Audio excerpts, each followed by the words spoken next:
so far that fits the phenomenon. This is you and your dad, Eisner said, thinking about Marlowe's assessment of Tiona's father as a failed and unemployed physicist. Yes, sir. After a little more conversation, Eisner found himself reluctantly agreeing to go into the lab tomorrow to meet Tiona and look at the phenomenon. He didn't want to, but he did actually have a couple of other things he could take care of while he was in at work. He couldn't understand why it couldn't wait until they got back from the break, but apparently Tiona's dad was really excited. Vaz blinked. I looked up your flying saucers. They're fictional. He looked a little irked and said fictional like it was a dirty word. Tiona's eyes twinkled as she grinned at her father. I know, but now you're designing a real one. Function drives design, he said exasperatedly. Circular membranes work a lot better, so of course it's circular. He frowned, distantly. I've been thinking coming down. Vaz blinked slowly. We could come down with our transponder inactive, but they'd still see us on radar and we might hit another aircraft, though it's not very likely. He tilted his head curiously. I suspect even now we're visible on military and national defense radar systems. They keep track of stuff in space, you know, just to make sure it doesn't hit their satellites. We should have given this more thought before we went up. Her father just looked at her for a while, then said slowly, I gave it a lot of thought. What should we do then? Vaz didn't say anything for a moment. Then, we could just land. They'd see us, come to see who we were, and we could tell them. He shrugged. We have to tell them sometime. He frowned. Or we could come down like we're a meteor or a failed rocket, but aim so that we come down in the ocean or a lake. Just before we hit the ground, we decelerate, then fly back home at low altitudes, trying to stay beneath their radar. If they did look for us, they would spend a long time searching for wreckage or meteor fragments in the lake or ocean where they would assume we crashed. Okay. AI, we've started to fall back to Earth already, right? Yes. AI, are we falling to the west of Raleigh? Yes. Okay. We're falling at an acceleration of 1 gravity, so this would only take a few minutes if it weren't for our need to slow down so we don't burn up in the atmosphere. AI, start guiding us so that we are aimed to come down in Jordan Lake. She paused for a second and then said, AI, that's the Jordan Lake near Raleigh, North Carolina. She wasn't sure whether there was another Jordan Lake somewhere else and didn't want the AI to take them to the wrong place. Slow us to less than the speed of sound before we get down to 100,000 feet of altitude. Tiona turned to her dad. How many gravities of deceleration should we be able to do in this saucer?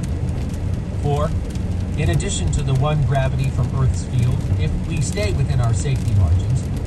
Let's test that out. Recline your chair all the way so we can try some high acceleration. As soon as they were flat, she said, AI, take us up to 4 Gs of acceleration over 5 seconds, then stop. The rumble of the thrusters appeared and slowly built to a thunder, then stopped, while pressure built on Tiona, then vanished. AI, any problems? She asked. She turned to her dad and raised a questioning eyebrow, but he just shook his head. The AI said, no. Okay, AI, let us fall, but use your thrusters to keep us just below the speed of sound and on a course to land in Jordan Lake. Use the full 4 gravities of deceleration to stop us 200 meters above the lake. Then find us a route between the lake and our house that stays as low as possible in any valleys. Make sure you stay above any power lines. The somewhat literal-minded AI said, there are no valleys in that area. Tiona patiently said, use a contour map to find the lowest path within 2 miles of a straight line trip. Be sure to keep us at least 50 feet above the ground and any trees, power lines, towers, buildings, or other obstructions. The AI said, working. After a bit, a keening whistle from falling through the thickening atmosphere became louder. Shortly, it became a roar. Air resistance built the pressure underneath their backs. Suddenly, the weight and the rumble of the thrusters shot up until she felt the imaginary weight of 4 people on top of her again. When that heavy weight suddenly vanished, for a second she thought she was weightless again. Then she realized that it was just that she was nearly at an Earth normal 1 gravity. Looking out the windows of the saucer, she realized she might be at less than 1 gravity because the saucer was dropping more gently the rest of the way down to her prescribed 50 feet above the lake as it sped to the northeast. It lifted up over some trees and dropped to follow a road. Lieutenant, that trace, the one that looked like a launch from North Carolina, it looked like it's coming back down. What the hell? That thing looked like it went trans-atmospheric? Yes, sir. I thought you said something must have spooked the electronics. Yes, sir, but it's coming back down. Oh, jeez, the lieutenant sighed. Call the major. He's going to rip us a new one for not calling him when it went up.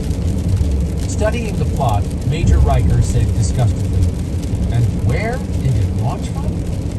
"Just north of Raleigh, well, the north side, but it was within the city limits. It went up from somewhere in the suburbs." "And air traffic control from the local airport saw it on radar, but couldn't see it with the Mark 1 eyeball?" "Yes, sir." "Then it fell back out of the sky. As best you can tell, it came down in a lake?" "Yes, sir." Riker closed his eyes for a moment to think. Finally, he shook his head. "Let's send this up the chain of command. I suspect they're going to want to get some choppers out there to see what the hell came down. Maybe even some sonar and divers to check the lake bottom." His eyes narrowed. "Can you pin down the launch site any tighter?" "Sir." The lieutenant pointed to a display. "It looks like it might have launched from this golf course. They'll probably want to get a helicopter over there to see if there is a big burn on one of the fairways or something." The major sighed and shook his head. Who the hell would launch a space-capable rocket from a golf course? Tiona sat in the lab, trying to make sense of the different readings she'd gotten from the test disc last night. She had organized a couple of... He stripped the ends and wrapped one end around his wrist, twisting it together to make a solid loop. Zach had folded the other bare end of the wire over and was about to insert it into a power outlet. He didn't think anything would happen while he was floating free. He'd have to grab a ground with his other hand. But he was a little worried that the jerking convulsion induced by the shock might knock him loose before the current did him in. He just decided to get another wire to use it on the other wrist when he heard some clanking at the airlock. Damn, Ralph's back. Zach quickly pulled the wire off his wrist, wound it back up into a bundle, and pushed off for the supply closet to put it away. He didn't want Ralph guessing his plans and trying to hide all the wire or something like that. Zach heard air hissing into the lock to fill the chamber.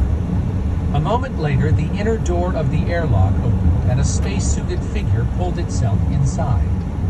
Ralph seemed smaller in Zach's hallucination.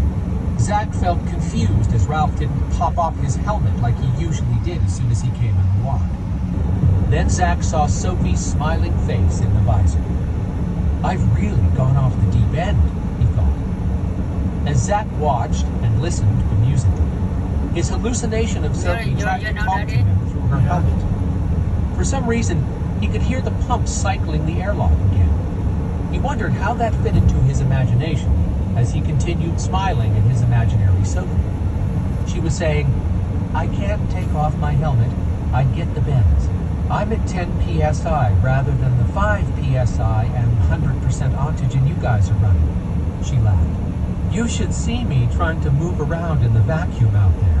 With so much pressure in my suit, I can hardly whip." Continue on I-75 south for 75 miles.